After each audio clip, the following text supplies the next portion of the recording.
Hi there, Terry Hashimoto with my swing balance business partner, Rob Lance. How you doing, man?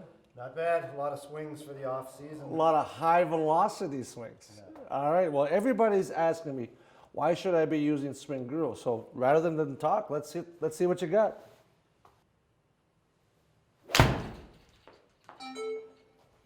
All right, this is the part I love about it.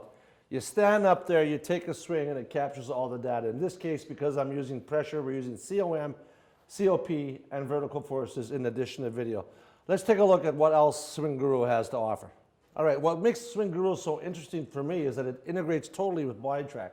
So I can now take a look at center of mass, center of pressure, vertical forces, and video all at the same time. Plus, it integrates the 3 launch monitor systems, FlightScope, Earnest Sports, and Foresight. So let me show you how easy it is to use the user interface. If I want to use just one screen, that's terrific. I can go that way. If I want to use 2 screens, that's terrific.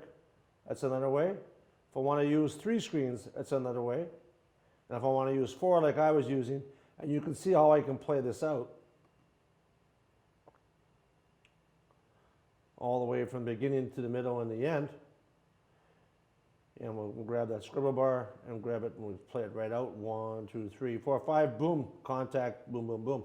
So I'm able to now unify all the center of mass, center of pressure, and vertical forces. And again, you don't have to use BodyTrack, but in my case, because we have developed BodyTrack and I want to see the center of mass, center of pressure, and vertical forces all in one.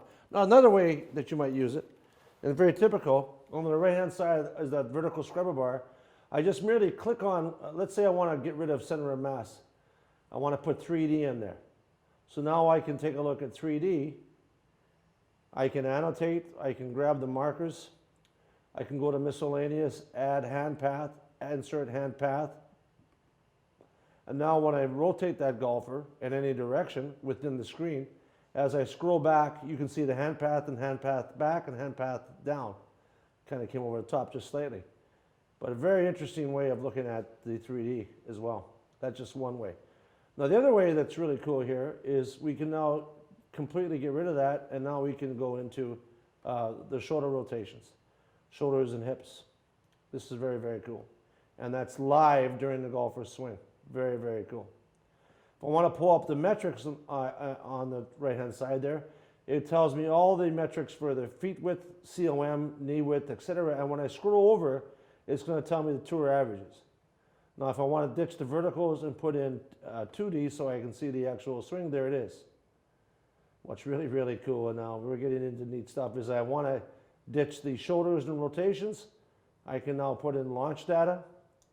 I can look at it in 3D from the side and or the top, and I can put in the key launch data metrics as well with Foresight, Earnest Sports, or FlightScope. And if I want to add a second camera, a down the line camera, we can do that as well. In this case, I'm just using one camera. I'm using the Kinect camera for this first initial capture. So again, you can use 4 screens, 3 screens, 2 screens, or 1 screen.